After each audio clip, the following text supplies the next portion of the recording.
Merci à vous toutes et tous d'être là. Je vérifie si le quorum est bien là. OK. Bien. Alors, Madame Gorgol a donné procuration à Monsieur Steiner. Il est là. Monsieur Hockey a donné procuration à Madame Bormas. Elle est là. Monsieur Kiguski a donné procuration à Monsieur Steyer. Il est là. Mademoiselle Bertrand, comme à l'accoutumée jusqu'à son arrivée, à Madame Stelmazik. Madame Galland à Monsieur Lang. Il est là. Et Madame Bessin à Monsieur Caloni. Y a-t-il d'autres procurations? J'aimerais vous rappeler le décès de Charles Meissen, ancien adjoint au maire et conseiller municipal, décédé le 9 décembre dernier à l'âge de 83 ans. Au nom du conseil municipal, je renouvelle mes condoléances à la famille et je vous demande bien sûr d'observer une minute de silence.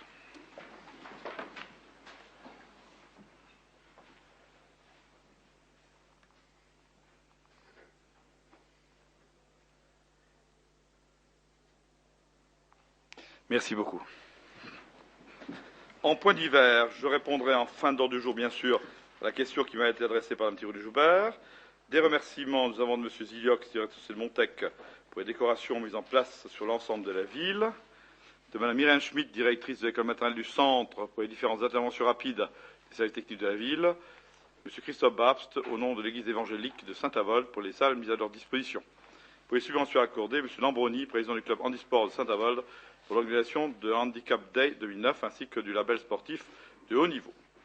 Sur les procès-verbaux, y a-t-il des observations à formuler quant à la rédaction du procès-verbal de la séance du 28 septembre 2009 qui vous a été expédié par courrier du 15 décembre? Ce Brême, pas d'observation? OK. Vous avez trouvé par ailleurs sur vos tables le procès-verbal de la séance du conseil municipal du 23-10 qui sera soumis bien sûr lors de la prochaine réunion du conseil municipal. Nous passons au point numéro 1 qui concerne la convention de compensation tarifaire entre la ville et Bussest. L'avenant numéro 1, Monsieur Mme Pister, vous avez la parole. Merci, Monsieur le député maire. Donc, dans cette délibération, on vous propose de pérenniser le tarif à 12 € que nous avions adopté lors du conseil municipal du 5 mai dernier, puisque la communauté de communes a reconduit son contrat avec la société Bussest jusqu'au 31 août 2014, le 10 juillet dernier. Y a-t-il des questions? Qui est contre? Qui s'abstient? Merci. Merci, Madame Pister. Le point numéro 2 concerne l'indemnité de logement due au rabbin de Sarreguemines. Monsieur Temsani, vous avez la parole. Merci, Monsieur le député maire. Bien sûr, comme chaque année, nous sommes obligés de délibérer sur cette indemnité. Et comme chaque année, donc, il convient que la participation de la ville de Saint-Avold, puisqu'elle dispose d'une synagogue, et le prix cette année est versé par la ville de Saint-Avold est de 2780,48 arrondi à 2780,50 pour l'année 2010 contre 2700 pour 2009. Donc, ce qui précède, le Conseil est invité à approuver le montant de la participation de la ville de Saint-Avold au titre de l'indemnité de logement du rabbin Sarreguemines fixé à 2780,50. Inscrire le montant de cette indemnité, bien sûr, au budget de 2010. Y a-t-il des questions? S'il n'y a pas de questions, on passe au vote. Qui est contre? Qui s'abstient? Merci. Merci, M. Temsani. Le point numéro 3 concerne le rapport annuel sur le plan handicap. M. Tercy, vous avez la parole. Merci, Monsieur le député maire. Comme c'est une délibération qui n'appellera pas au vote, donc, puisque c'est juste de l'information.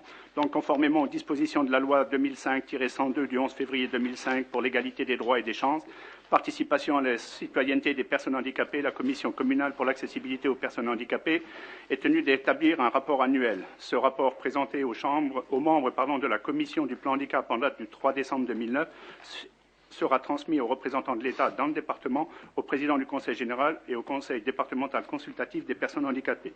En application de ces dispositions, votre commission pour l'accessibilité aux personnes handicapées vous soumet donc 6 juin le rapport d'activité pour l'exercice 2009, donc que vous avez dû recevoir. Y a-t-il des questions? Oui. On reprend le rôle de tout le monde. Le président donne la parole, donc il est clair. Thiercy n'est pas encore président. Donc, voilà. Monsieur Joubert, vous avez la parole. Oui, ce n'est pas une question, c'est une remarque. Des personnes à mobilité réduite m'ont fait remarquer que rue Hirschauer, plus à côté de la mairie, près de l'immeuble Bigel, des places pour handicapés ont été supprimées. Près du Clos Fleury, on y a installé des chalets. rue Ischauer, il y a des sapins qui gênent. Donc en fait, certaines personnes qui souhaitaient se garer sur des parkings pour Il n'y a handicapés pas de sapin qui gêne. m'ont n'importe dit quoi. qu'en fait, les parkings étaient réduits, les places étaient réduites. Non. Donc est-ce qu'on va y remédier? Est-ce qu'on pense à un marquage différent? Mais par rapport à ces places, certaines personnes donc malades qui veulent aller chez leur to-be ou d'autres qui véhiculent des personnes à mobilité réduite ou qui ont des gamins dans des poussettes faisaient des arrêts à certaines de ces places et là elles sont occupées soit par Bien. les chalets, Donc, Mme soit Robert, par- même quelque part, si vous êtes une bonne conseillère d'opposition, vous n'avez pas changé la date de Noël. Donc il est bien clair que finalement, avant de mettre et des chalets, et ça vous pourrez très tranquillement en discuter et avec M. Chambil et avec M. Betty, ce qui est clair, c'est qu'avant de positionner et les chalets et bien sûr les sapins de Noël, on a bien vérifié que ça ne gênait personne au titre de la mobilité. Donc il est bien clair que nous n'entendons pas changer les choses, puisque Noël restera toujours Noël et que finalement les décorations telles qu'elles sont prévues sont faites déjà depuis 2 ans et n'ont pas apporté finalement de modifications notables, à l'exception finalement l'an dernier de sapins qu'on a enlevés parce que justement ça gênait un peu la sécurité. Mais il est bien clair qu'on y veille et on y veillera. Alors, je vous rassure sur finalement les personnes à mobilité réduite, la possibilité de stationnement, etc. Les policiers ont des consignes pour faire en sorte que on puisse stationner si on a quelqu'un à déposer, puis le reprendre après. Donc il est bien clair qu'aujourd'hui, rien n'appelle des problèmes de sécurité imminents, puisque nous avons vérifié partout où c'était possible, chalets et sapins. Il n'y a pas de vote, voilà. C'est juste que les personnes... Si c'est un débat, vous faites un Non, débat. c'est encore une remarque. C'est simplement les personnes faites-la tous ensemble, c'est mieux. responsables de certaines associations avec des handicaps bien précis ont déjà fait un audit des endroits qui nécessitaient une signalétique bien précise, pour que ce soit les non-voyants, les gens avec des chiens, etc. Donc en fait, je voulais simplement qu'on prenne en compte les remarques. Que ce soit aussi les personnes, les associations qui ont fait des suggestions par rapport à tout ce qui est mode de locomotion doux, qu'on prenne en compte déjà Non mais les vous parlez de audits. quel type de commission? Attendez. Ce Bah, qui est clair mais aujourd'hui... que ce soit Attendez. On discute aujourd'hui finalement du plan handicap. Ce plan handicap, comme vous l'avez vu, est prévu finalement d'être mis en place sur une durée importante parce qu'il nécessite un certain nombre de modifications. Le plan handicap, c'est pas, Mme Thierry-Joubert, l'arbre qui gêne. Le plan handicap, c'est un certain nombre d'accès à faire, à améliorer sur l'ensemble de la ville. Donc c'est là que c'est important. Alors quand vous dites finalement, alors quelle est donc la finalité du plan handicap? C'est bien sûr de prendre en compte, et M. Thiersil sait bien, tout ce qui a été dit par les personnes qui ont été autour de la table et qui forment finalement ce comité. Et que petit à petit, bien évidemment, nous mettrons à la fois en adéquation ce qui est possible de faire avec, bien sûr, ce que nous avons entendu de la Commission. Voilà. Mais ça dépasse de loin, finalement, la problématique qui sont là.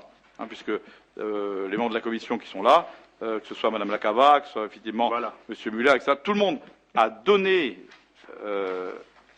des indications, c'est important. Ensuite, il nous appartient bien sûr de les mettre en musique, et il est bien clair que si on forme des commissions et si on fait un rapport, c'est pour le suivre, sinon je ne verrai pas l'intérêt. Je terminerai là-dessus, Monsieur le député maire, pour signaler à Mme Thierry-Joubert que 2 membres de son équipe sont donc dans la commission. Et la dernière commission que nous avons eue, Mme Myrienne Lacava, nous a remis un pavé de 70 pages concernant ce que vous venez d'évoquer. Donc il sera traité en temps et en heure. Voilà, le point numéro 4, qui concerne effectivement le renouvellement de la Constitution triennale à intervenir entre le Conseil général de la Moselle relative à notre politique d'animation urbaine dont nous sommes fiers. Madame Moniz, vous avez la parole. Merci, Monsieur le député maire. En effet, afin de pérenniser donc son action en direction des jeunes vivant sur les quartiers difficiles, le Conseil général de la Moselle et la ville de Saint-Avold concluaient une convention triennale en 2006. Elle prend fin le 31 décembre 2009, donc il vous est proposé de la resigner, donc d'autoriser Monsieur le député maire à signer la nouvelle convention triennale ci-jointe relative à la politique départementale d'animation urbaine pour une durée de 3 ans, donc à compter du 1er janvier 2010. D'autoriser Monsieur le député maire à prendre en place un comité technique rassemblant les acteurs engagés dans les actions définies par la convention. d'autoriser Monsieur le député maire à solliciter des subventions auprès du Conseil général pour mener à bien les actions engagées sur le territoire de la commune, d'organiser une réunion annuelle entre Monsieur le député maire et le Conseil général pour ajuster les orientations prises dans le cadre défini par la Convention, et de désigner un coordonnateur qui assurera le suivi des actions en lien avec le Conseil général de la Moselle, en la personne de Monsieur Pierre Pirot, directeur du service jeunesse, sport et vie associative. Y a-t-il des questions? Qui est contre? Qui s'abstient? Je vous remercie. Bien, merci Madame Oudis. Donc je prends la présidence de cette assemblée au vol. Le député maire, il a dû s'absenter pour quelque temps. Alors nous allons passer donc au point numéro 5. Environnement, avenant du marché de nettoiement au global de la voirie sur le domaine communal. Monsieur Steiner, vous avez la parole.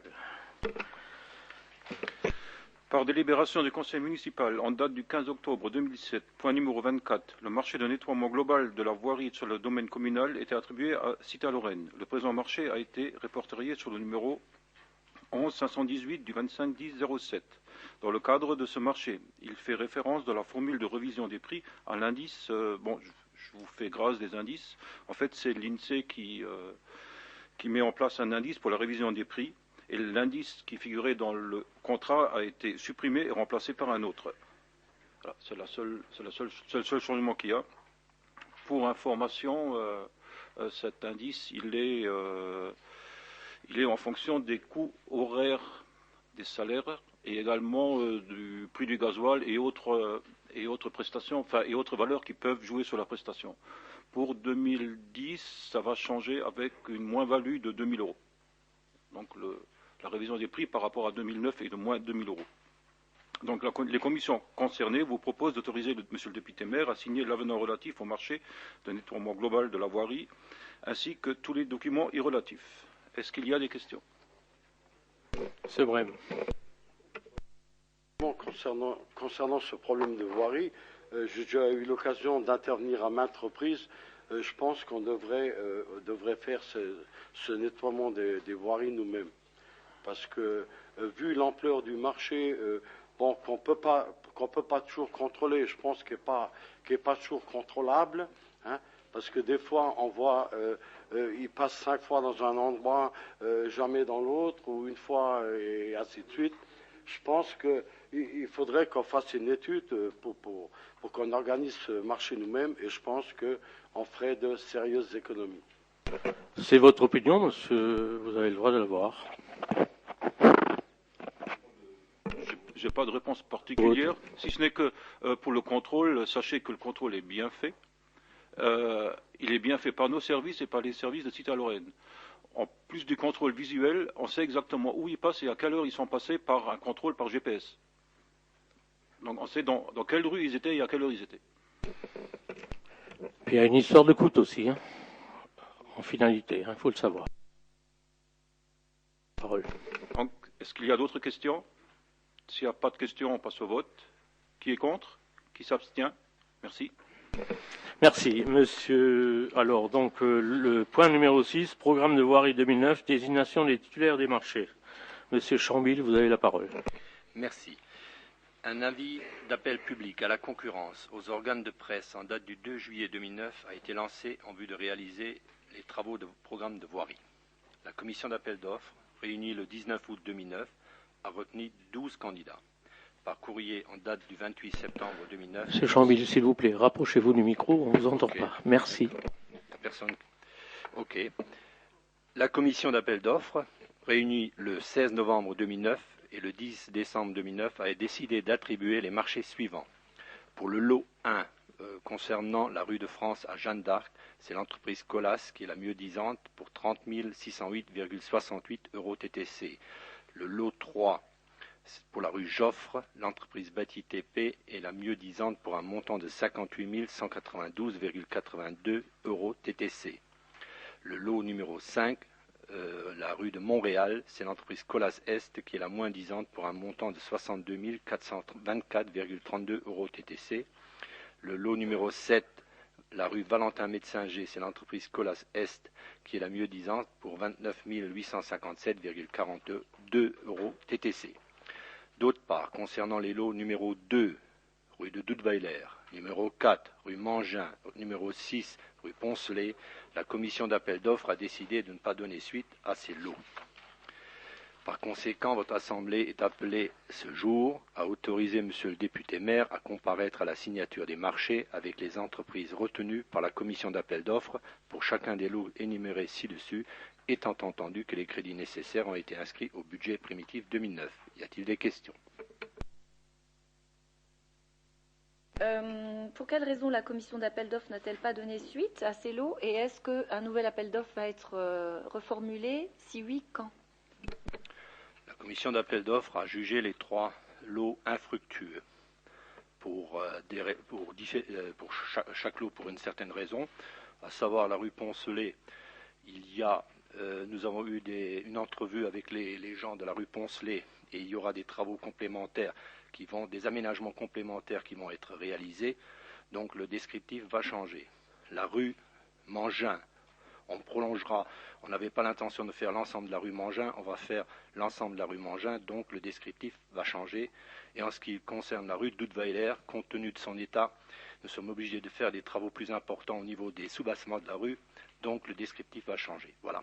Et donc nous sommes en train de refaire les descriptifs et nous lancerons les consultations dès que les descriptifs seront prêts. Voilà. S'il n'y a pas d'autres questions, on passe au vote. Qui est contre? Qui s'abstient? Merci. Point numéro 7, parrainage de l'escadron de transport mixte 01 040 Moselle. Madame Bourmas, vous avez la parole. Merci. Bien, comme vous le savez sans doute, notre commune était depuis juin 2006 marraine d'un bâtiment de la Marine nationale, le RARI, un remorqueur ravitailleur basé à Brest. Nous étions ravis de ce parrainage qui a permis des expériences très intéressantes et enrichissantes au niveau de différentes personnes de la population, notamment les jeunes, à savoir des classes donc de découverte professionnelle qui ont pu se rendre à Brest et vivre un petit peu le monde de la mer, ainsi que le conseil municipal des jeunes et d'autres actions encore. Nous avons eu, on va dire, une relation très forte pendant ces 2 années. Malheureusement pour nous, au cours de l'été 2008, la décision a été prise donc par le ministère de la Défense de désarmer notamment parmi les premiers bâtiments à Brest à être désarmés, le RARI, et nous avons donc, étant donné la richesse de cette expérience, souhaité pouvoir éventuellement donc parrainer une nouvelle unité. Donc nous vous proposons aujourd'hui de parrainer donc l'escadron Moselle. Vous avez pu prendre connaissance des différentes missions et du nombre, donc, enfin, tout le descriptif était dans la délibération. Donc, cette unité de l'armée de l'air est actuellement basée à la base 128 de Metz-Frescati et elle regroupe une 60aine de personnes, comme vous l'avez vu. Leurs missions essentielles sont l'aérotransport de personnel et le rapatriement sanitaire, et ainsi que, au niveau des hélicoptères, la maintenance des Fennecs et l'instruction des jeunes pilotes. Voilà, donc je vous propose de bien vouloir accepter ce parrainage et d'accepter que la ville de Saint-Avold devienne la marraine de l'escadron de transport mixte Moselle. Y a-t-il des questions? Oui, Jean-Claude. Oui, de toute façon, on ne sait pas combien de temps cet escadron... Ah si, ça je peux répondre à cette question. On ne sait pas combien de temps qu'il va rester... Si, on sait. J'en ai parlé d'ailleurs lors de la commission. Monsieur Boulanger peut en témoigner. Alors c'est vrai que vous savez que la base 128 est amenée à disparaître. Donc cet escadron d'ici, on va dire, dans les 2 ans qui viennent, c'est-à-dire 2011 à peu près, sera déplacé sur Dijon. Voilà. Oui. Est-ce qu'on est obligé d'être parrainé pour pouvoir avoir des initiatives telles que cela? Parce que je veux dire, il y a des lycées, par exemple au Poncelet, il y a la possibilité de faire des heures de vol et d'obtenir des diplômes. Est-ce que les établissements scolaires doivent s'appuyer sur un parrainage fait par la municipalité pour pouvoir faire des sorties pédagogiques et proposer aux élèves des initiatives? Il ne s'agit pas, je pense que tous les chefs d'établissement qui entendraient votre question vous le diraient, il ne s'agit pas d'une attente de quelque chose fait par la ville pour faire quelque chose avec les élèves. Vous savez que les établissements, que ce soit les collèges ou les lycées de la ville, de même que les écoles élémentaires, sont toujours très aptes à partir très rapidement et à organiser des sorties pédagogiques multiples dans différents domaines. Simplement, le fait que la ville poursuivent et continuent un parrainage donne une opportunité supplémentaire. Mais en aucun cas, vous pensez bien que les chefs d'établissement de Saint-Avold n'attendent pas que la ville mette quelque chose en place pour proposer des sorties éducatives et pédagogiques à leurs élèves. Ça paraît un non-sens que de penser autrement. Alors moi, je vais exprimer le fond de ma pensée. Si le parrainage est là pour servir de prétexte à certains élus et à certaines délégations pour aller... Ah ben oui, vous je allez suis trop désolée. loin. Je dis ce qui s'est passé il y a quelques années. Ça servait de prétexte pour pouvoir partir dans certaines villes et faire un peu la fête là-bas.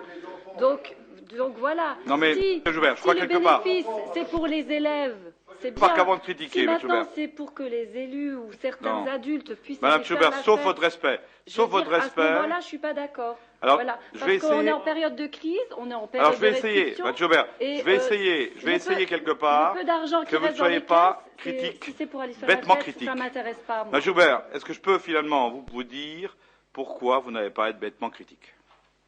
Pour deux raisons. Un, si on le fait, c'est pas pour nous, pour les enfants. Et deux, vous devez tenir compte, Madame Joubert, de quelque chose qui existait avant. On ne peut pas, quelque part, être fier d'être marraine d'un bateau ou d'autre chose, et finalement, demain, ne pas continuer ce qui existait. Je pense que ce qui existait, ça a permis, à cette époque, je pense que Mme Bourmas vous l'a dit, à des enfants de découvrir des choses. Et on ne peut pas être, ni vous ni moi, contre quelque chose qui assure à des enfants et à nos enfants quelque chose de plus fort. Je crois que nous aurons, quel que soit le cas de figure, et justement, si vous parlez bien sûr de crise, vous devez parler aussi, quelque part, de l'aptitude qu'auront les enfants à la mobilité. Je crois qu'il est important, quelque part, donc je ne donnerai plus la parole, mais je vois, sinon ça va être un monologue entre nous deux. Je crois qu'il vaut mieux à ce moment-là qu'on se voit pendant 2 heures. Hein, je crois qu'il est clair. Donc il est bien clair que sur ce point-là, je ne vous rejoins pas. Ce qui est fait est bien fait. C'est comme les classes vertes, les classes de neige. Alors pourquoi, au nom de la crise, ne va-t-on pas demain interdire les classes vertes, les classes de neige, les classes de ceci, les classes de cela, au nom de cela? Voilà. Madame Bourmas, vous avez la parole et c'est tout. Bien. Monsieur Brem? Non? Bien. Alors, je passe donc au vote. Qui est contre? Qui s'abstient? Voilà, c'est parfait. Le point numéro 8 concerne l'acquisition des locaux de France Télécom, encore un restaurant d'entreprise. Pour les enfants, M. Zimny, c'est vous qui rapportez ce point. Merci, Monsieur le député maire. Donc ce point a déjà été traité à diverses reprises dans les conseils municipaux précédents. Il s'agit de profiter de l'opportunité, en fait, du départ de France Télécom et surtout de la libération de son restaurant d'entreprise pour satisfaire une demande croissante des enfants de Saint-Avold en termes de restauration et de cantine scolaire. Donc, dans un conseil municipal précédent, on vous avait proposé de passer à un stade de location de ces locaux, et ça a démarré. Et aujourd'hui, après négociation, l'opportunité est donnée d'en faire l'acquisition.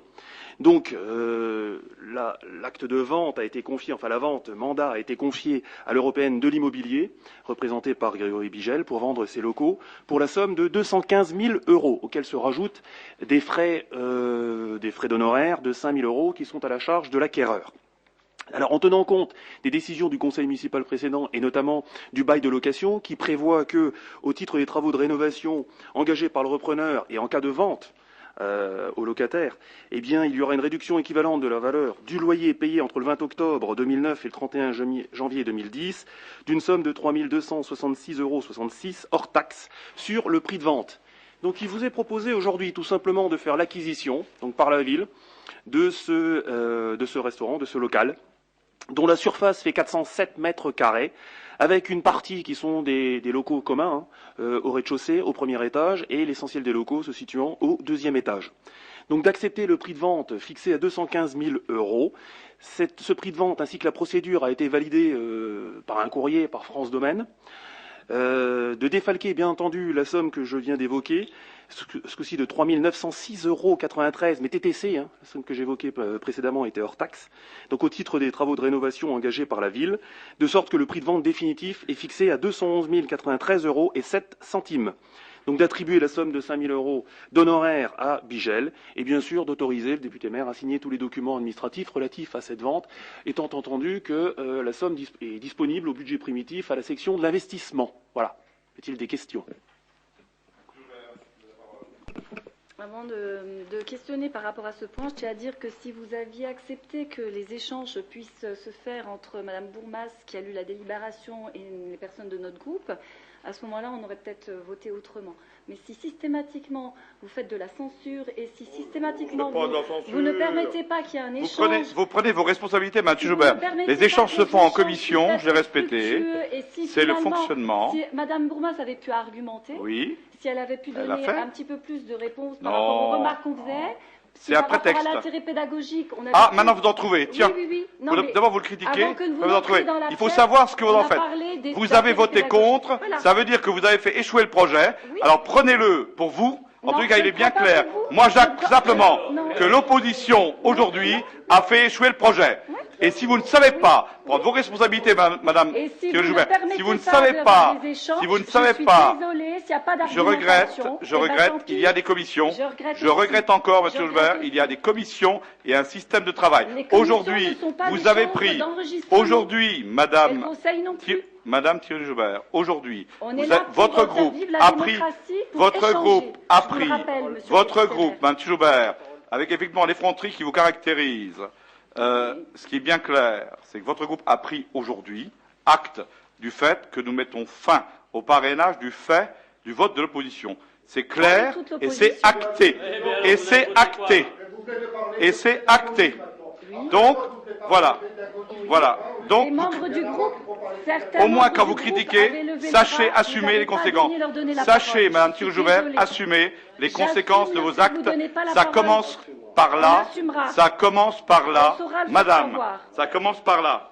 Bien. On saura le faire savoir. Donc, par rapport au point numéro 8. Nous sommes maintenant sur le point de M. Zimny. Voilà. Donc, voilà. Sinon, je ne vous laisse plus la parole. Point numéro 8. Donc, je suis étonnée qu'on fasse intervenir l'agence immobilière Bigel dans cette transaction. Parce que de mémoire, monsieur le député maire, il y a eu un certain conseil municipal où vous êtes arrivé. Et c'était donc le 23 octobre 2009. En disant Télécom veut nous vendre bien trop cher la cantine, on en a besoin, mais pas à ce prix-là. Vous avez palabré par rapport à ce projet pendant plus d'une demi-heure. Vous étiez en transaction directe, hein, vous étiez le seul interlocuteur. Et là, subitement, alors que finalement c'est vous qui avez tout négocié de A à Z, on voit subitement que l'agence immobilière de l'Européenne, elle demande 5 000 €. Pourquoi faire? Puisque c'est vous qui avez négocié en direct et que c'est vous qui avez tout négocié. Je ne vois pas pourquoi on va payer un prestataire qui n'a rien fait. Puisque c'est vous qui avez tout fait. Je vais vous laisser parler pendant 3 heures et puis je m'en irai. Comme ça, quelque part, je vais vous laisser parler. Alors, ce qui est important, M. Joubert, ce qui est clair, il va falloir que vous appreniez parce que vous prétendez toujours à la place suprême, mais vous avez tellement à apprendre encore. Alors, je vais vous expliquer les choses très claires. Les agents immobiliers, ce n'est pas nous qui les commandons, mais le vendeur. Le vendeur, c'est France Télécom. France Télécom, qui est loin de chez nous, puisque quelque part il est à Nancy, qu'est-ce qu'il a fait? Il a pris son téléphone, il a cherché une agence immobilière en disant « Essayez, bien évidemment, de me trouver le meilleur prix pour la vente de ces locaux ». Il est bien clair que dès que c'est France Télécom, quelque part, qui a mandaté, qu'est-ce qu'il nous demande en retour? C'est bien sûr, si on achète, de payer l'agent immobilier. Donc c'est fait dans la convention. Par contre, M. Joubert, j'ai bien, moi, négocié, puisque j'ai bien négocié finalement le tarif qui était le tarif qui était prévu et que j'ai revu à la baisse et en fonction d'une baisse conséquente. Mais il est clair que je ne peux pas jouer sur finalement des frais qui ont été commandés par France Télécom et que France Télécom me demande de payer. Voilà. Si vous aviez bien négocié, vous auriez dit à France Télécom, c'est vous qui avez mandaté l'agence immobilière, c'est vous qui payez les frais de l'agence, puisque c'est eux qui ont commandité. C'est toujours l'acheteur. Bah oui, bah oui. Oui. Monsieur le député, je rajouterai qu'il y a un certain nombre de courriers qui attestent effectivement du montant qui était initialement demandé et qui a été revu très fortement à la baisse, ainsi d'ailleurs que les frais d'honoraires, qui étaient largement supérieurs. Ils étaient 5 fois supérieurs. Monsieur le député maire. Monsieur le député maire. Pour vous répondre très clairement, Monsieur Chambille, oui, je voudrais simplement dire que cette question, évoquée par Mme Tironi-Joubert, a été posée par M. Brem en commission. Donc je ne vois pas pourquoi on pose des questions en commission qu'on rapporte de L'opposition nouveau. se plaît à poser les questions en commission et à revenir, pour une idée finalement sympathique d'être dans la presse, revenir encore une fois. À ce moment-là, je ne fais plus de commission, puis on fait des conseils municipaux pour tout. Je l'ai déjà dit, je le ferai si nous devions en arriver là. Monsieur Brem, si vous reposez la même question que vous avez posée en commission, je ne serai pas d'accord. Alors je vous écoute. Non, je voulais intervenir. Bon, quant au prix, on a payé effectivement. Le prix qui a été fixé, c'est le prix des domaines. Bon, là-dessus, on est d'accord. Bon, le prix des domaines avec l'accord de beaucoup de monde. Non, Voilà. c'est bien spécifié. C'est bien spécifié qu'on a payé. On a demandé l'évaluation au domaine et on a payé le prix qui avait été fixé par les domaines. Non, parce que finalement, il fallait convaincre aussi les domaines d'aller vers notre prix, Monsieur Brem. Une fois qu'on est d'accord, écoutez bien, une fois qu'on est tous d'accord sur un prix, il faut effectivement faire en sorte que ces SICO soient aussi d'accord sur le prix qui est fixé. Prix qui, je vous rappelle, contient l'ensemble du matériel et tout ce qui est à l'intérieur, on est clair. Qui n'était pas compris initialement non plus. Quand un particulier achète un bien, si c'est un agent, si c'est un agent immobilier qui a fait la transaction, l'acheteur payera un prix, et après c'est le vendeur qui s'arrangera avec l'agent immobilier qui l'a mandaté pour faire la transaction. Ça se passe. Mais si, ça se passe comme ça. Monsieur Brem, Monsieur Zimny. C'est l'acheteur, c'est le vendeur plutôt qui payera. Monsieur Brem, vous ne voulez pas entendre. Alors, Monsieur Brem, puisque vous êtes comme au premier jour, du 1er janvier au 31 décembre, vous ne savez pas comprendre et vous ne voulez pas comprendre. Ce que vous a expliqué Thierry Zimny, c'est qu'on aurait eu un prix 5 fois supérieur. Lorsque finalement on arrive à trouver un terrain d'entente qui fait preuve effectivement de négociation entre moi et France Télécom. Et lorsque ce terrain d'entente fait qu'on paye moins cher, mais il faut payer l'agent immobilier, on est d'accord, parce que France Télécom là-dedans a été ennuyé. Si France Télécom était tout de suite venu voir le maire de la commune pour dire j'ai ça à vendre, on n'aurait pas eu besoin, France Télécom n'aurait pas eu besoin de signer un contrat avec cet agent immobilier. Dès lors qu'elle l'a signé, elle est contrainte de le respecter. Je le comprends bien. Je le comprends bien. Je crois que ça reste quand même une bonne opération pour la commune, dans la mesure où je rappelle que ça fait 407 mètres carrés quand même. 215 000 € en plein centre-ville pour 407 mètres carrés équipés, ça me paraît être une bonne opération quand même. Et...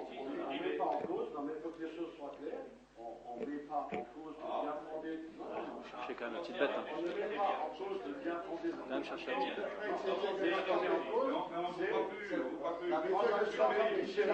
C'est là que je pose des questions. Quand tu fais de la pédagogie.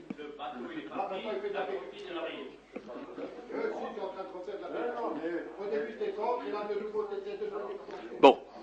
Y a-t-il d'autres questions? Y a-t-il d'autres questions?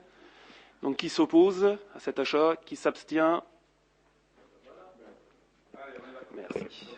On sera avec une opposition constructive, on a toujours dit constructive. Bien. Point numéro 9 concerne le prix du bénévolat Roland.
Merci, monsieur le député maire.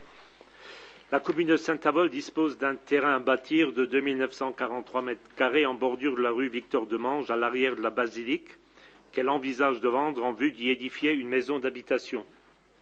L'estimation domaniale a conclu à une valeur vénale de 180 000 € pour ce terrain et les offres de cession ont permis de recueillir une candidature en la personne de M. Raymond Marino, disposé à se porter acquéreur à ce prix. Dans ces conditions, vos commissions des opérations immobilières et des finances vous proposent de céder un terrain communal de 2943 mètres carrés désigné comme suit, soit ensemble une surface de 29 arts 43 centiares à M. Raymond Marino, demeurant à l'Audrefant 370 rue de la Forêt, et de stipuler que le prix de vente est fixé forfaitairement à 180 000 €, payable comptant la signature de l'acte de vente, étant précisé par ailleurs que l'acquéreur prendra à sa charge les frais d'acte et d'arpentage inhérents à cette opération.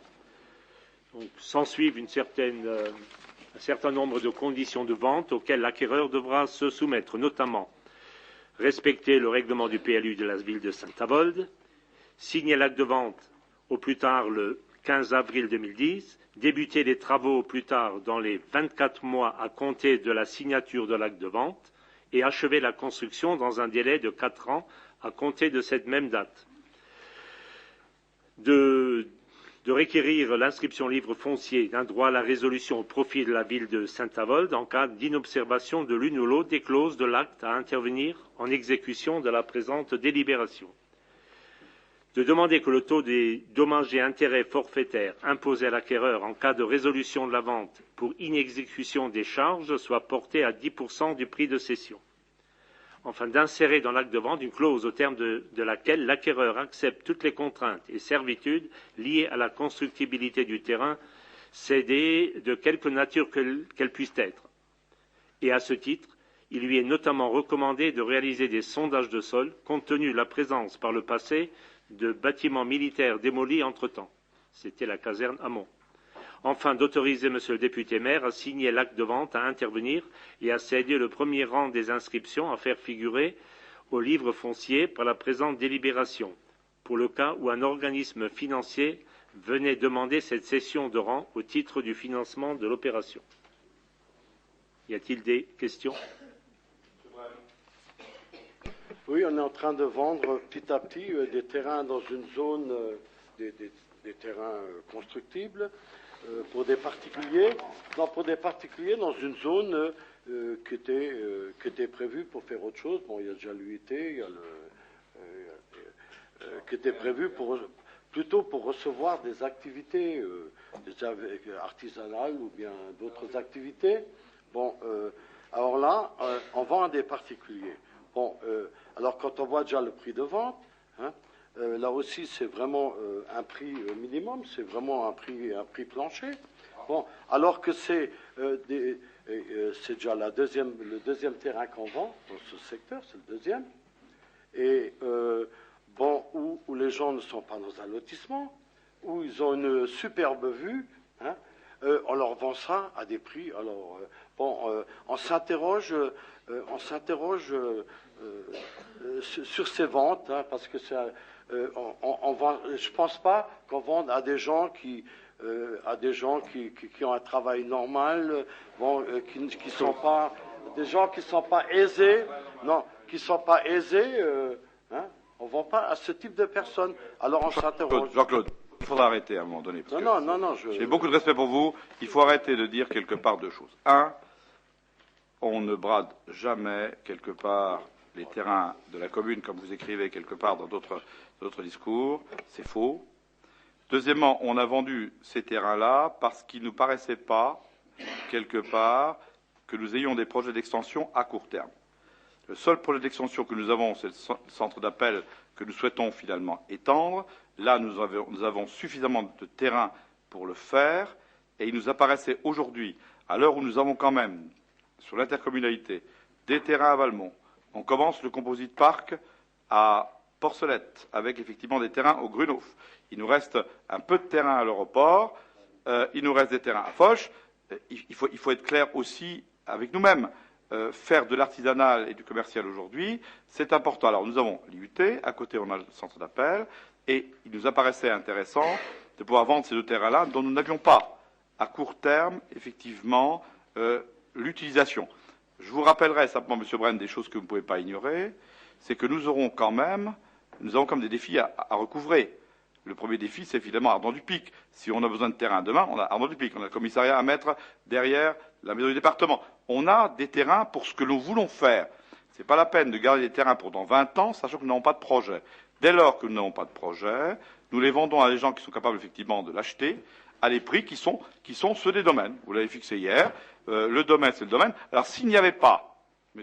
Brem, s'il n'y avait pas eu des problématiques de sous-sol, et des problématiques que vous comprendrez bien en termes architectural, je pense que Jean-Michel Chambil, en commission, vous l'avez aussi examiné, lorsque vous êtes à côté de la centre d'appel, qui fait tant de mètres de haut, et que vous voulez mettre effectivement une maison à côté, vous n'allez pas me dire que le fait d'avoir une structure haute à côté ne nuit pas finalement au terrain que vous achetez. À partir de là, il est bien clair qu'il faut qu'on en tienne compte. Après, quand vous voyez finalement en fin de parcelle, parce que bien évidemment en d'autres temps, j'avais vu vos photographes spécialistes, là, c'est pas faire des photos de murs, je sais pas où là, mais il est clair que vous auriez mieux fait de faire une photo sur le mur de soutènement, qui est l'ancien mur de soutènement finalement des casernes, qui existe là-bas. Alors le gaillard, quand il va devoir se préoccuper de A, de B et de C, ben croyez-moi, c'est pas forcément toujours des cadeaux qu'on fait. Alors arrêtez de dire finalement qu'il y a des cadeaux ici ou là, essayez de voir c'est situé comment, quelles sont les contraintes à terme, et si vous aviez vous-même, M. Brem, à construire, ben je vous invite finalement à faire les devis qui sont les devis conséquents pour savoir ce que ça vous coûterait. Et ça vous coûte rien quelque part de faire en sorte d'aller chercher les devis pour dire tiens, si j'avais ça à refaire, combien ça me coûterait? Ben, vous verriez vite quelque part que vous reviendriez un peu sur ces prix-là qui sont des prix honnêtes et clairs. Et c'est tout. Maintenant, le reste, les procès d'intention, on a l'habitude à la fois que vous les fassiez. Moi, je n'y crois plus. Et j'invite finalement personne à y croire parce que ça ne sert à rien. Critiquer pour critiquer, ça vous plaît, tant mieux. Vous faites de l'opposition, mais l'opposition systématique, je l'ai dit, est pour moi quelque chose, un frein au développement. Donc vous êtes le frein au développement, je le conçois aisément, mais a priori du 1er janvier au 31 décembre, je voudrais quelque part un jour avoir autre chose à dire que simplement vous êtes le frein au développement de Saint-Avold. Voilà, Monsieur Lang, vous souhaitiez parler. Oui, en fait, c'était une remarque. Effectivement, on est quand même nettement en dessous du prix du marché, puisqu'on est à 6 100 € au dollar. Actuellement, les ventes qui se font sur Saint-Avold sont entre 8 et 10 000 euros de l'art. On est quand même nettement en dessous du prix du marché, et c'est pour cela que je voterai contre ce projet. C'est M. Chambil parler en vous disant quelque part que si vous n'avez pas vu l'effondrement du marché immobilier, moi j'ai lu quelque chose très récemment dans les Échos en disant l'immobilier ancien commence à reprendre un peu. Alors si vous n'avez pas vu, qu'il y avait une crise, quelque part, que sur l'immobilier, pour ceux qui ont le lotissement, il y a belle lurette quelque part, qu'il y en a un ou deux qui n'ont jamais vendu de terrain, demandez voir à Gilbert Betty par rapport au terrain qu'il a au-dessus de lui, lotissement, je ne sais pas comment il s'appelle, voilà. Mais quelque part, demandez voir de quand date la vente du dernier terrain. Ben, croyez-moi, les années de crise que nous vivons là, c'est pas des années où on achète avec joie des terrains. Je laisse M. Chambil parler. Oui, je voudrais juste dire que ce point a de nouveau été évoqué en commission, je le rappelle. Si, ils étaient là, ils ont eu la réponse. Je leur ai expliqué que, le prix, c'est le prix de l'estimation des domaines. C'est le prix de l'estimation des domaines. 2, c'est un terrain qui fait, je ne sais plus quelle surface, mais qui est très long, et que dans le calcul se fait, on prend une certaine distance à un prix fort, et la suite à un autre prix. Donc on ne peut pas faire une règle une simple division et dire voilà le prix de l'art c'est 6 000 €. Non, c'est pas comme ça qu'on fait, et je pense que les domaines savent très bien faire leurs estimations. Voilà. Bien. M. Sperlin, vous avez toujours la parole. S'il n'y a plus de questions, on passe au vote. Qui est contre? Qui s'abstient? Bien. La proposition est adoptée. Pour le projet de délégation de la République de la salle du spectacle du centre culturel, M. Fudging, vous avez la parole. Merci, Monsieur le député maire. La ville étudie actuellement l'externalisation de l'exploitation et de la gestion de la salle de spectacle du centre culturel Pierre Messmer, dans l'éventualité d'en confier la gestion à un délégataire. Dans le cadre de cette procédure, la délégation de service public, la CCSPL, doit donner son avis. Aussi, en application de l'article 13 de la loi 2007-1787 du 20 décembre 2007, relative à la simplification du droit, il vous est proposé de saisir la commission consultative des services publics locaux. Y a-t-il des questions? Madame Thirouni-Joubert. Je suis étonnée de voir qu'on s'oriente vers l'externalisation des services du centre culturel, parce que je fais partie de la commission des affaires culturelles, et voilà, on n'en a pas parlé, quoi. Donc, je sais pas. Est-ce que dans la commission... S'il vous plaît, Madame Thirouni-Joubert, laissez parler Madame Selmazik. Est-ce qu'on a parlé d'une information sur l'étude comparative entre gérer nous-mêmes nos affaires ou donner délégation à une tierce Mais on n'est pas en personne? train de faire, Madame. On est obligé de solliciter cette commission qui va donner un avis. Et cet avis, dont je suis le président d'ailleurs de la commission, je ne sais pas lequel il sera. Alors donc, laissez donc faire les choses. On ne vote pas ce que vous êtes en train de critiquer là. Sauf que, voilà, même si au niveau de la commission, on n'a peut-être pas évoqué tous les points, il y a déjà une entreprise qui est consultante par ailleurs, qui se demande déjà qui elle va reprendre, si elle reprend que le directeur du centre culturel ou si elle va reprendre d'autres personnes, alors que les pourparlers sont déjà très avancés. Moi, je souhaite avoir accès aux facturations des dernières prestations faites par le centre culturel. Je veux donc voir ça par la écrit. comptabilité. Faites tout ça par écrit, sympathiquement. Je fais partie de cette commission, le maire répond mais à je n'ai pas toutes assisté les aux questions. appels d'offres, à l'ouverture des plis. Je veux voir les factures et le nom des sociétés qui sont venues sur Madame Thirouni-Joubert, je souhaite, jamais je veux, ça n'existe pas, je souhaiterais, commencer par souhaiter, et peut-être que vous l'obtiendrez. Quand je veux, je pense que la pas encore reine de subvention qu'on va France. verser aux prestataires, elle ne sera pas moins conséquente que tout ce qu'on Bien, a Madame Thirouni-Joubert, mis est-ce en que je place peux, d'ores et déjà par rapport aux affaires culturelles. sans faire d'entrave à votre liberté de parole, je vais laisser parler Mme Selmazik, mais je vais vous dire une chose qui est claire. Je veux avoir accès aux factures. Madame Thirouni-Joubert, vous l'aurez du tout. Vous faites votre lettre comme tout le monde, et peut-être, moi aussi, nous aussi. Alors, Madame Thirouni-Joubert, si vous êtes élu par la population, vous ne pouvez pas être contre, puisque vous l'avez dit tout à l'heure, vous recherchez toujours les économies. Donc pour une fois, on va dans votre sens. Alors je ne comprends même pas votre réaction. Ce qui est bien clair, cette externalisation, et je serai parler Vincent Selmazik après, cette externalisation va dans ce sens-là. Si nous pouvons faire une économie en externalisant les spectacles, j'entends bien les spectacles, et la commission a bien pris note qu'il ne s'agit absolument pas ni du cinéma, ni de la bibliothèque, ni rien. Simplement, finalement, la salle de spectacle. Comme le font d'autres.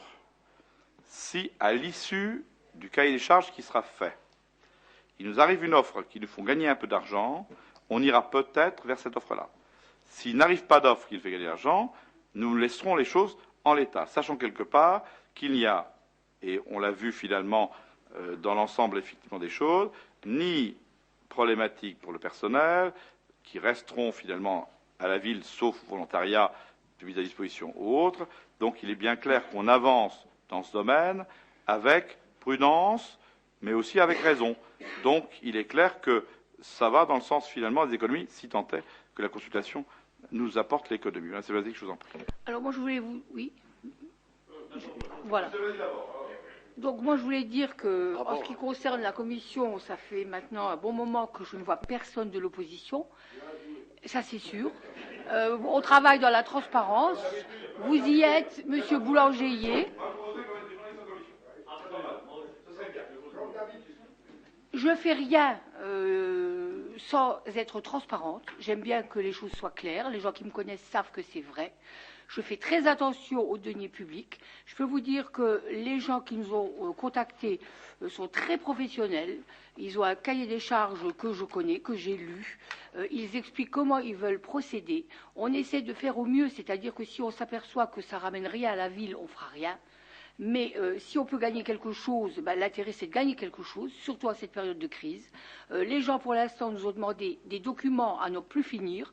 On doit tout expliquer. J'ai déjà rédigé plein de choses. On nous a demandé la politique de la ville, on nous a demandé les plans, on nous demande toute la comptabilité. Je peux vous dire qu'on est entièrement transparent. Et s'il s'avère qu'on ne sera pas bon parce qu'on a des demandes ou autres, ça ne se fera pas.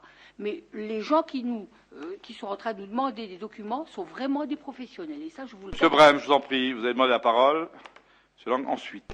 Oui, justement, par rapport à ça, on dispose d'une salle de spectacle de 802 places. 804 places. 804, oui, enfin bref.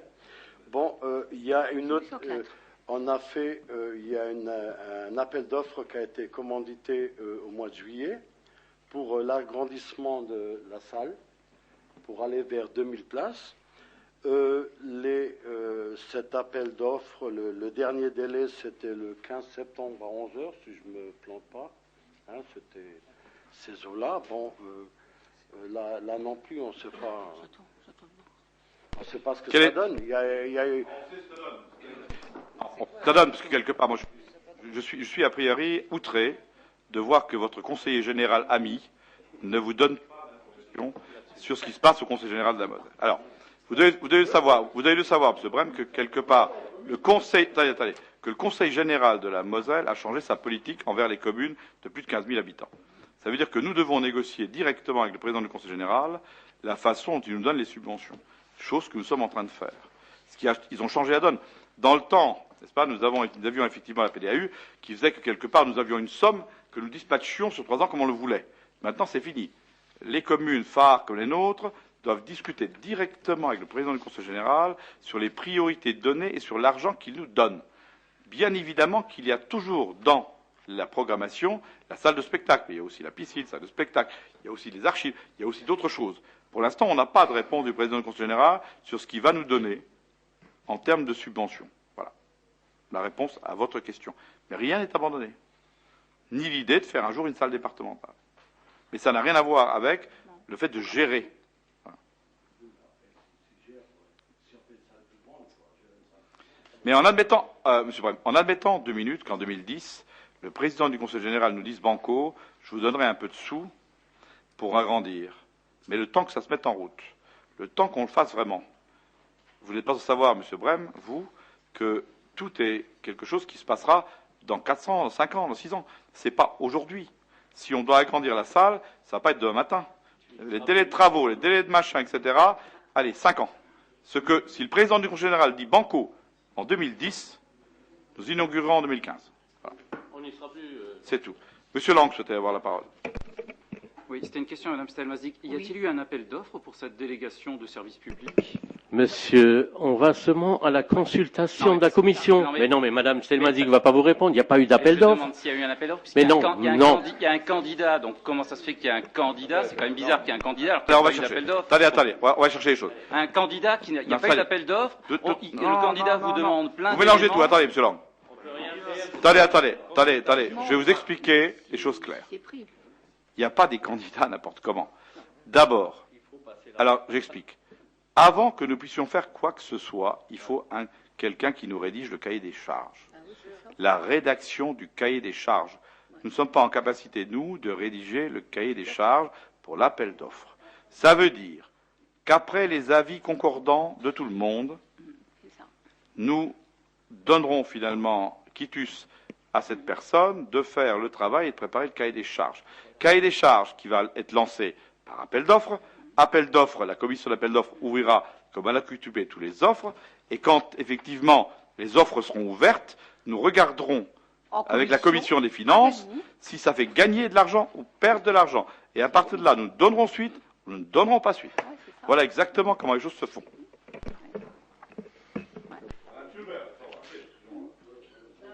Les 2 dernières remarques, on a quand même un directeur qui est compétent et qui aurait pu rédiger ce cahier des charges à partir des données qu'il a. Pas vrai. Je suis désolée. Non.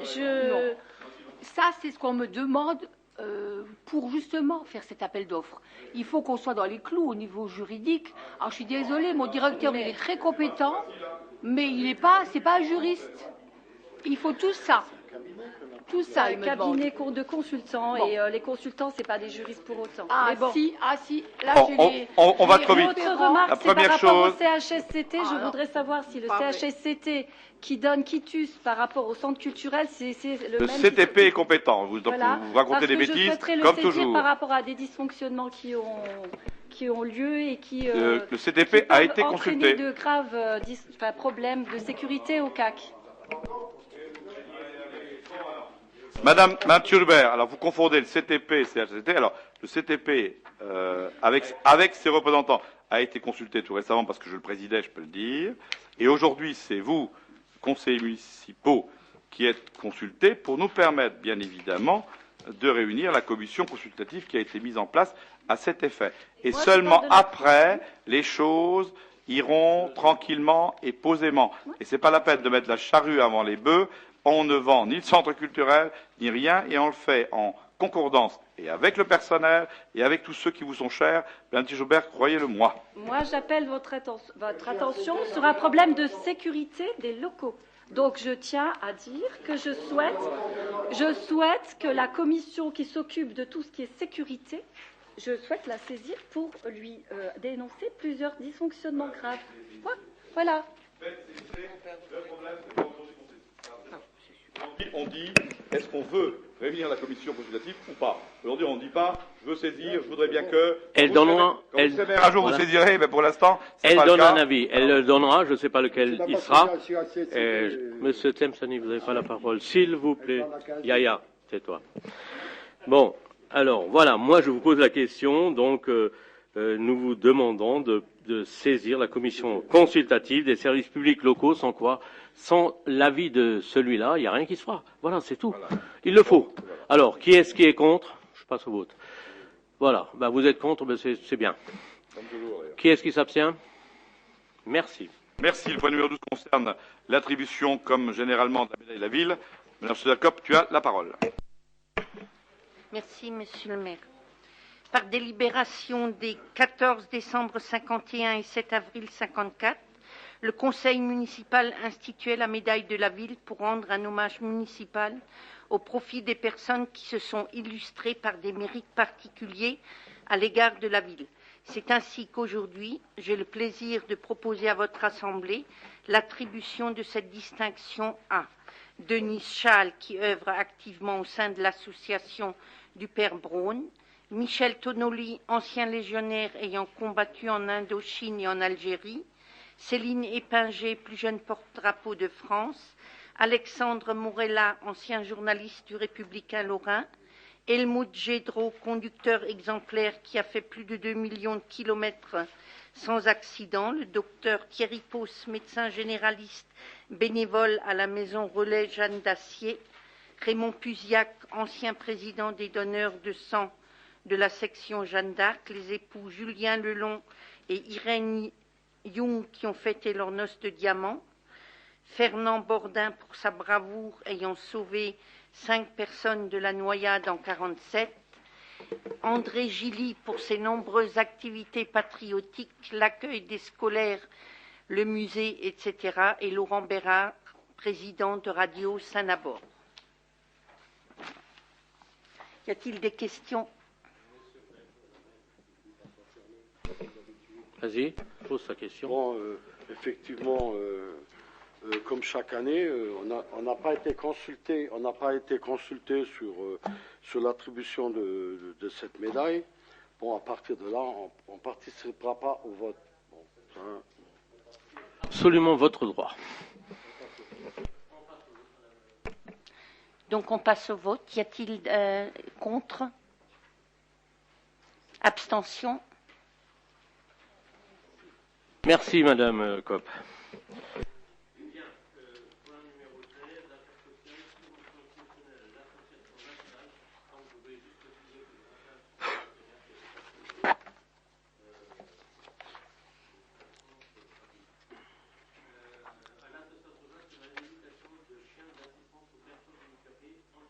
Becker, vous avez la parole. Merci, Monsieur Femschling. L'association Handi Chien a pour mission d'éduquer des chiens d'assistance pour les personnes handicapées en fauteuil roulant. Elle œuvre depuis de nombreuses années sur Saint-Avold. Ces chiens sont éduqués dans des centres spécialisés et remis gratuitement et définitivement aux personnes nécessitant des aides telles que ramasser, rapporter des objets, ouvrir ou fermer des portes, des tiroirs. Comme l'an dernier, il vous est proposé de verser à cette association une subvention exceptionnelle d'un montant de 1 000 € afin de participer à l'acquisition et à l'éducation d'un animal. La dépense est à prévoir au chapitre 65-5202, article 65-74 du budget primitif 2010. Y a-t-il des questions? Qui est contre? Qui s'abstient? Merci. Merci, Madame Becker. Point numéro 14, bourse initiative. Monsieur Patrice Maire, vous avez la parole. Monsieur Patrice Maire, vous êtes là? Merci, vous avez la parole. Merci. Alors, donc, il vous est proposé de répondre dans le cadre d'une bourse d'initiative à mademoiselle Grezitza Aurore, donc pour un montant de 300 € pour un voyage à Baltimore.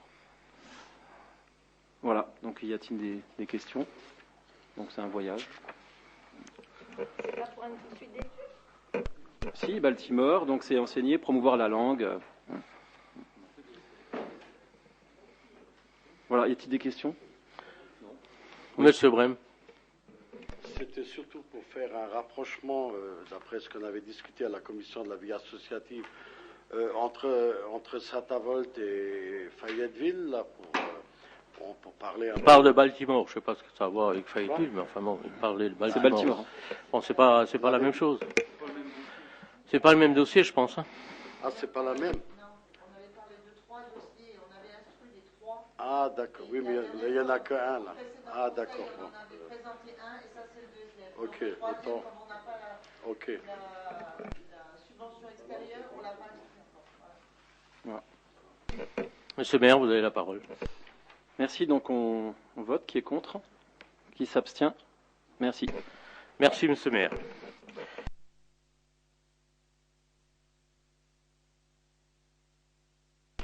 Pierre Mesmer, deuxième tranche. Monsieur Chambil, vous avez la parole. Merci.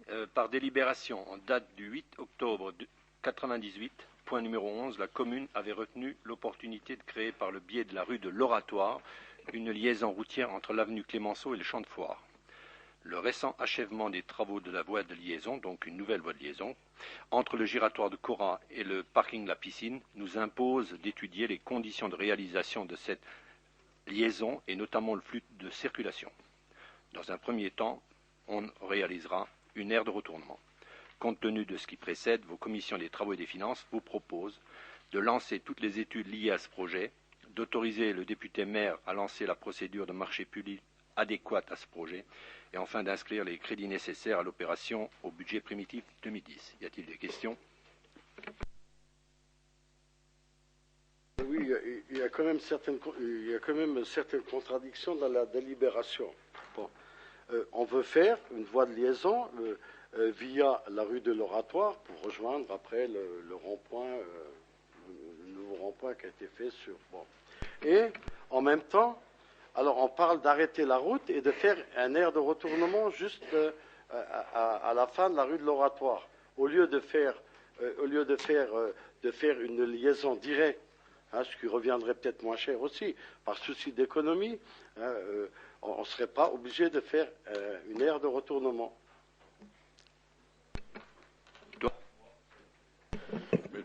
Bon, moi je voudrais juste, Jean-Claude, je te connais très bien, je te respecte, tu le sais. Tu étais au Conseil en 98, quand vous avez voté pour cette liaison rue de l'Oratoire Agora. Et je suis persuadé, j'en suis pas sûr, que tu as voté contre, puisque tu étais un artisan. Ben attends, tu étais le plus grand opposant de François Artère. Chut, chut, tu parles après. Alors moi, je me demande pourquoi, entre 98 et 2001, vous avez rien fait. Dites-moi pourquoi vous n'avez rien fait. Est-ce que tu as une raison de me dire pourquoi vous n'avez rien fait? Vous avez attendu 3 ans, mon cher. Et aujourd'hui, tu voudrais qu'on fasse ce que vous n'avez pas décidé? J'en regrette. C'est pas parce que j'y habite, je te le précise quand même. Ce qui est important dans ce projet, hein, je crois que tu l'as vu, mais si on a fait les choses... Je demande uniquement l'application de Alors la délibération. non, moi je demande... Pas plus. D'accord. Bon. Mais moi, Jean-Claude, moi ce que je demande de faire, hein, et je pense que Chambil et Funchilling l'ont bien expliqué, c'est qu'on étudie d'abord les choses. Qu'on fasse une voie, déjà, qui soit une voie de liaison vers la rue de l'Oratoire, je pense qu'elle a été prévue il y a longtemps. Maintenant, je réfléchis, Jean-Claude, à l'utilité finalement de cette voie, et je préférerais qu'on en fasse ça en deux temps, et le premier temps étant finalement de prévoir une voie qui soit finalement une voie de retournement, pour qu'on n'aille pas recommencer à faire des problèmes là où il n'y a pas de problème. Ça veut dire qu'à un moment donné, il faut quand même qu'on fasse l'étude. Je demanderai à Jean-Michel Chambil de regarder ça finement. Est-ce que ce relais vers la rue de l'Oratoire nous apporte quelque chose ou nous apporte pas grand-chose? À partir de là, il faut étudier le trafic et voir les problématiques. Aujourd'hui, ce qui est intéressant, c'est qu'on aille, parce qu'on a commencé le début, il faut bien qu'on aille vers cette rue de l'Oratoire. Ça paraît logique, c'est l'application à la délibération. Entre-temps, simplement, ce que je demande, c'est qu'on étudie bien les flux, mais qu'en attendant qu'on étudie tous ces flux, on fasse quand même un endroit de retournement pour qu'on ne commence pas à faire traverser tout et n'importe quoi. Je demande aussi à Jean-Michel Jarville de bien vouloir surveiller, et à Quercy d'ailleurs, hein, qui en a la charge, de bien vouloir surveiller finalement la vitesse avec laquelle les voitures arrivent depuis le giratoire Cora vers la ville, et notamment dans la portion vers la piscine. Parce qu'avant, on allait vers la piscine, on savait que c'était un cul-de-sac. Donc on allait peut-être moins vite, puisqu'on avait affaire à un parking finalement qui était situé sur la gauche, et on avait la voie qui allait jusqu'à l'Agora. Aujourd'hui, ça transite. Et entre la vision du parking et la vision d'une rue, et d'une route, c'est pas la même vision. Donc je demande à ce qu'on regarde ça de plus près. Donc on a quand même, peut-être une séparation à prévoir ou autre chose, mais ce qui est important, c'est qu'on a quand même dans cette phase transitoire, Jean-Claude. Ça n'a jamais été ouvert avant. On ne peut pas savoir quels vont être le comportement des automobilistes, par où ils vont passer, quelles vont être les habitudes. Hein, c'est comme finalement dans le champ où on s'aperçoit que les gens ont trouvé leur tracé. Je crois qu'il est important qu'on fasse cette étude-là. Donc on acte aujourd'hui le fait qu'on va jusque-là, mais qu'on étudie aussi le comportement des véhicules, le comportement des gens. Je pense que c'est sage, et je pense quelque part que c'est de bon ton. On est dans le sens de la délibération, et on est véritablement aussi dans le sens où, puisqu'on a fait un giratoire, on regarde comment peuvent aller les flux. Mais il faut le regarder. C'est pas évident, parce que nous, on croit qu'ils vont remonter, que les gens vont forcément monter. Peut-être pas. Jean-Michel Chambil. Oui, je dirais simplement que dans un premier temps, on va permettre l'urbanisation de ce secteur. S'agissant de la vitesse, monsieur le député maire, nous avons mis un radar sur le premier tronçon. Il s'avère qu'il n'y avait pas d'excès de vitesse. On va le déplacer dans l'autre tronçon. On verra bien. Quelqu'un qui est à la piscine et qui sort de la piscine, je ne pense pas qu'elle s'attende quelque part à ce que finalement il y a un véhicule qui arrive. Et ça pourrait peut-être jouer des tours. Donc je demande finalement, à mon avis, mais je t'ai fait une note là-dessus, à ce que finalement peut-être qu'on mette le parking plus sécurisé et qu'on laisse la voie, qu'on ait un sens de voirie. Parce que le cumul des deux peut être sujet finalement à... Voilà.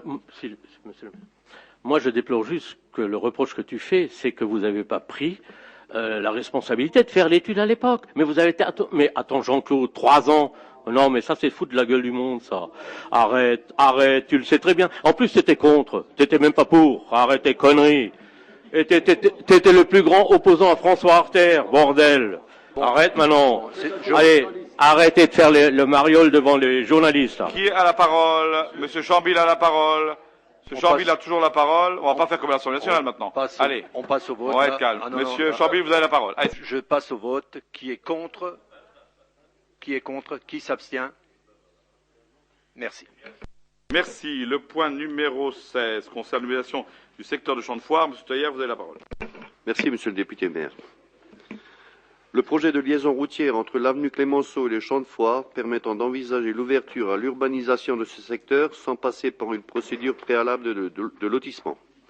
Il vous est donc proposé d'autoriser monsieur le député maire à signer tout document utile à l'aménagement de ce secteur, d'annuler la délibération du 1er septembre 2009.18 relative à la création d'un lotissement communal et d'annuler la délibération du 23 octobre 2009.17 portant sur la création d'un budget annexe relatif à cette opération d'aménagement. Est-ce qu'il y a des questions?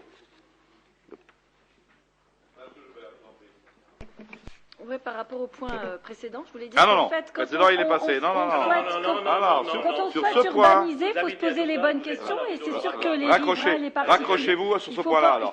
Essayez de me trouver une liaison intelligente. Bah oui, mais il faut penser aux nuisances sur ce point que numéro ça peut 16. causer l'urbanisation et la commercialisation d'un secteur par rapport aux riverains. C'était juste ça que je voulais dire. Je vise personne, c'est simplement anticiper sur les nuisances que ça peut avoir. Ça apporte effectivement peut-être une plus-value par rapport à la dynamique de la ville, mais les particuliers qui habitent à côté vont avoir des nuisances. Il n'y a pas de boulot, hein. Et ça, à un moment donné, il faut aussi... faut en parler aussi aux riverains, il ne faut pas les mettre devant le fait accompli. Non, mais c'est pas le but. Je ne sais pas de quoi vous parlez.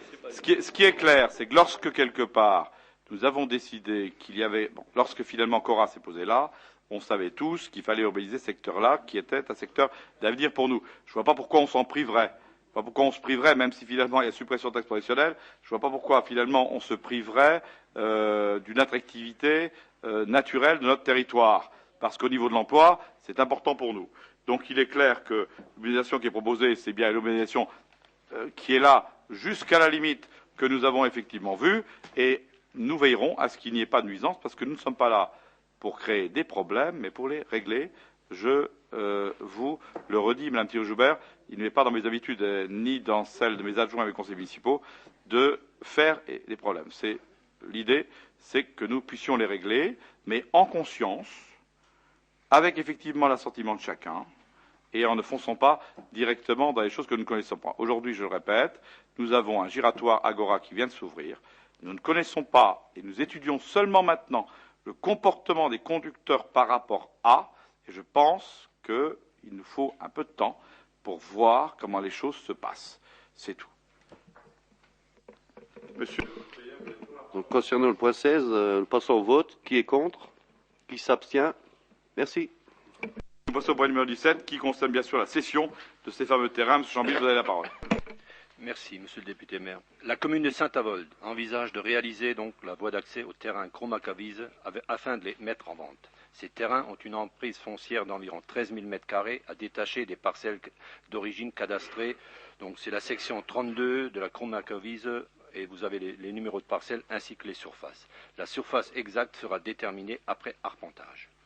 Une proposition de cession a été faite à M. Charles Albani, demeurant à Creutzwald, 13 rue de la Mine, et à M. Guy Dauphin, demeurant à Dizaine, 8 rue Hameau des Bruyères, au prix de 50 € hors taxe le mètre carré pour environ 2688 m², sous réserve d'arpentage, et 15 € le mètre carré pour 10 624 m², sous réserve d'arpentage, conformément à l'estimation domaniale du 18 août 2009, ce qui a été accepté par les acquéreurs en vue d'y réaliser une zone commerciale.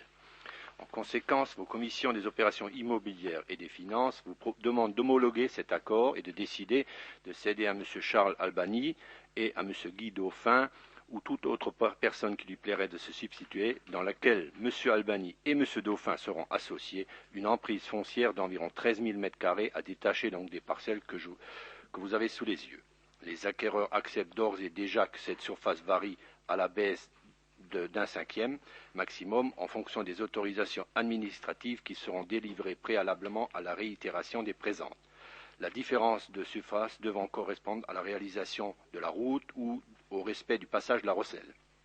Enfin, de fixer ce prix à 50 € pour 2688 m², à 15 € le mètre carré pour 10 624 m², correspondant donc à la surface ça je l'ai déjà dit, payable comptant à la signature de l'acte de vente. D'assortir la promesse de vente de toutes les clauses que vous avez sous les yeux en ce qui concerne le respect du plus, les servitudes, vous avez pris connaissance du document, et enfin d'autoriser monsieur le député maire à comparaître au compromis de vente, à l'acte de vente de cession de rang et de transfert de propriété et de le charger plus généralement de l'exécution de ladite délibération, étant précisé que les frais d'acte et d'arpentage seront à la charge de l'acquéreur. Y a-t-il des questions?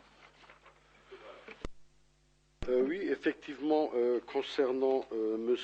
Guy Dauphin, demeurant à Dizaine, on lui avait vendu il y a quelques années, rue de Porcelette, des terrains pour faire un lotissement. Il y a un très beau panneau, construction de 10 pavillons, Jusqu'à ce jour, rien. La vente, je pense... La vente est caduque. Non. Bah oui, Alors, puisqu'il n'a pas, je vais vous en parler. Oui. il n'a pas respecté les clauses. D'accord. Les clauses Et je vais vous qu'on avait expliquer. imposées à l'époque. Alors ça ne sert à rien Bon. de faire des clauses Ouais. que les gens ne respectent pas. Oui et non. Alors, je vais vous expliquer, Monsieur Brem, quelque chose que vous allez pouvoir comprendre et qui est aussi le fruit de choses qui changent dans le monde d'aujourd'hui et que beaucoup de choses changent. Alors, vous savez quelque part que nous avons toujours l'objectif, tous ensemble, y compris vous, de mettre en place un nouveau commissariat. La donne qui a changé, c'est que finalement, quelque part, ce nouveau commissariat devait se situer initialement près de la gare routière. Or, les instances parisiennes qui sont revenues sur le secteur, maintenant qu'ils ont vu la belle maison du département, recommencent à nous parler de ce terrain qui est à l'arrière pour mettre le commissariat de demain. Donc il est clair que pour l'instant, il est urgent qu'ils ne fassent rien sur ce terrain, parce qu'il n'est pas exclu que le nouveau commissariat se situe à cet endroit-là.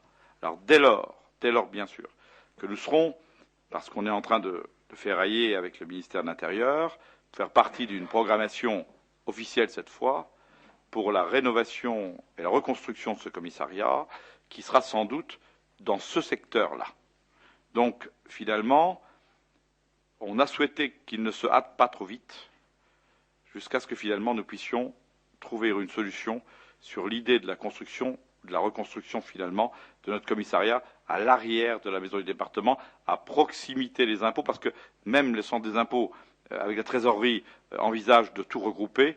Donc ce serait le secteur idéal aujourd'hui, à la date où je vous parle, pour mettre le nouveau commissariat. Nous avons eu déjà 2 réunions en préfecture sur ce projet. Le terrain, là, les intéresse fortement. Donc je souhaiterais finalement, quelque part, que rien ne se fasse pour l'instant, M. Brem. Et si on récupère, qu'on puisse récupérer bien évidemment ce terrain pour pouvoir y mettre le commissariat. Donc il est urgent de ne rien faire. Voilà.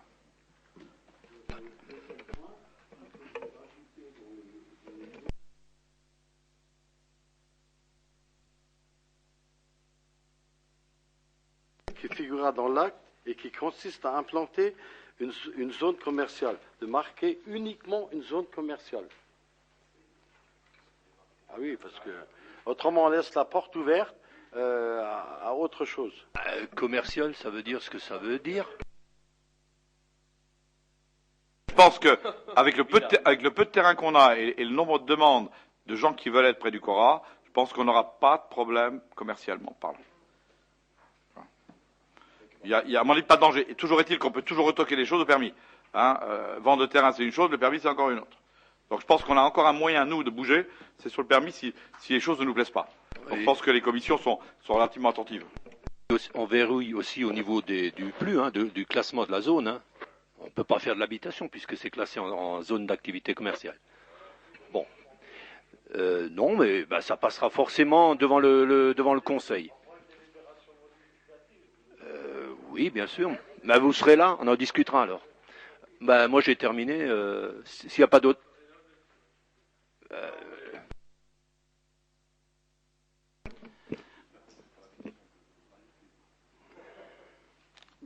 On est là pour en discuter.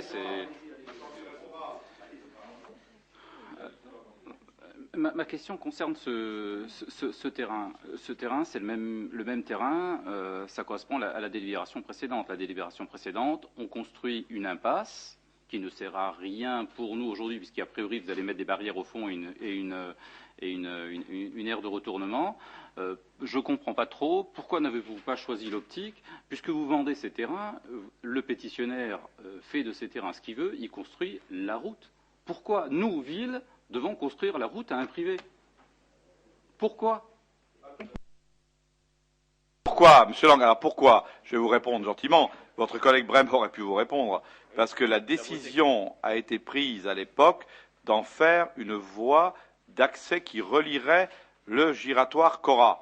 Or, vous qui faites partie de la commission des travaux, je répète toujours ce que j'ai dit, je ne connais pas aujourd'hui le comportement des automobilistes par rapport à une déviation quelconque.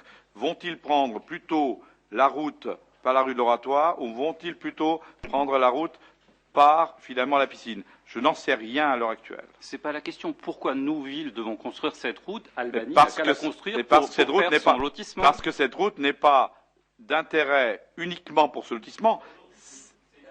Non. C'est pas aujourd'hui une impasse. Ça veut dire que... Oui, la délib, c'est pas tout à fait ça. Non.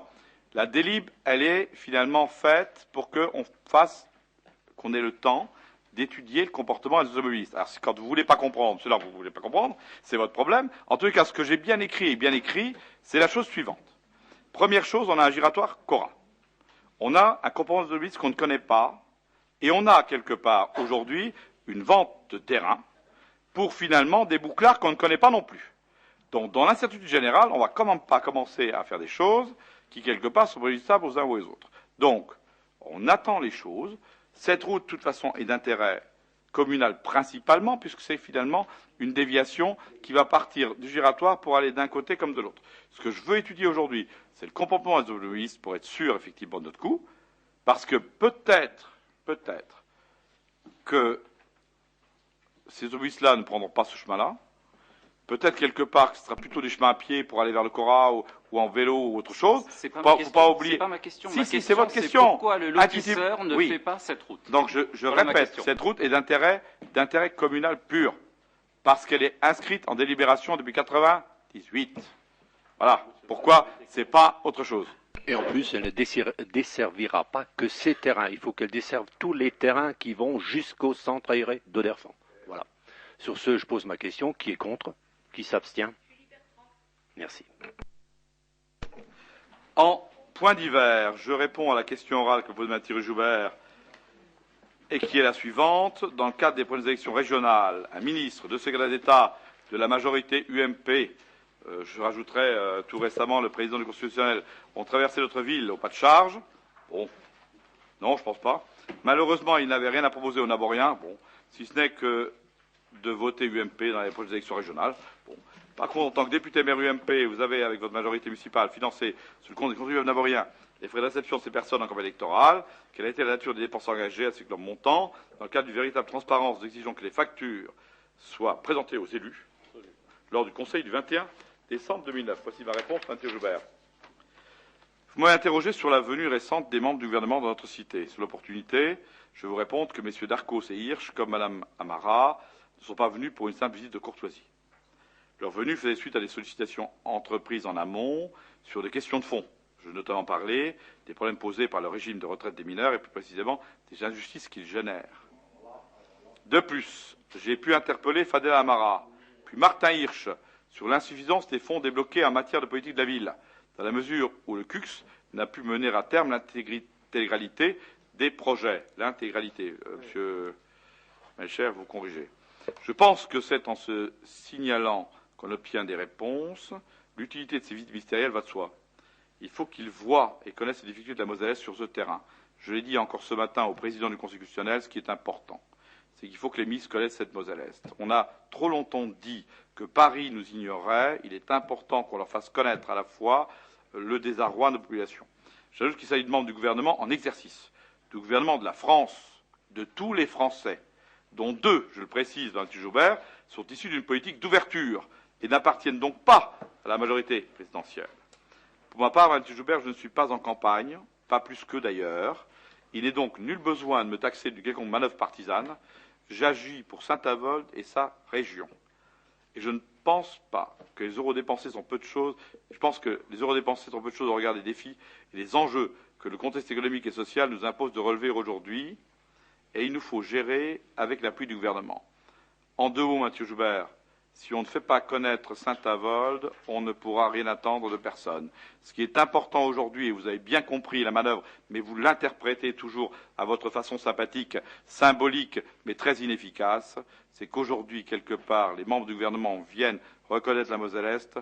Vous verrez que dans quelque temps, nous pourrons finalement recevoir les fruits, en tous les cas, de cette transparence qui existe et qui fait qu'il appartient aux ministres de rencontrer sur le terrain toutes les problématiques que l'on connaît. Et pour en avoir discuté très longuement avec la KICOP sur le problème de l'emploi et d'autres, je vous assure quelque part que Xavier Darcos, qui est le ministre des Affaires sociales, Martin Hirsch, qui est le haut-commissaire, je crois qu'il est important quelque part que ces personnes-là soient venues à Saint-Avold, se rendre compte de la situation et pouvoir discuter et dialoguer, et non pas au pain de charge, avec effectivement les personnes qui sont là. Je crois que c'est quelque chose d'important. Ça faisait très longtemps, et ce n'était pas ni de l'époque de M. Brême qu'autre chose, mais ce qui est bien clair, c'est que je veux regarder dans les archives depuis combien de temps des ministres ne sont pas intéressés à Saint-Avold. Dans tous les cas, quelque part, il est temps qu'on parle de la Moselle-Est, il est temps qu'on ferraille ensemble, et il est temps aussi de dire à l'opposition qu'il vaudrait mieux, finalement, qu'on soit tous unis sur un certain nombre de choses pour sauver la Moselle-Est, parce que ce dialogue-là, je souhaite quelque part qu'il ne se reproduise plus en 2010, M. Joubert, parce que nous ne sommes pas en guerre politique. Nous sommes là pour faire en sorte que l'intérêt général des gens de Saint-Avold puisse prévaloir. Donc je vous invite, tout en clôturant cette session du Conseil municipal, je vous invite, en vous souhaitant aux uns et aux autres de bonnes fêtes de Noël et une bonne année 2010, je vous invite quelque part à faire en sorte que l'année 2010 soit une année de rassemblement et puisse effectivement servir aux Naboriens plutôt que quelque part avoir des oppositions effectivement stériles sur des problématiques qui sont des problématiques de tous les jours. En tous les cas, je vous invite les uns et les autres au travail, mais au travail constructif. Merci.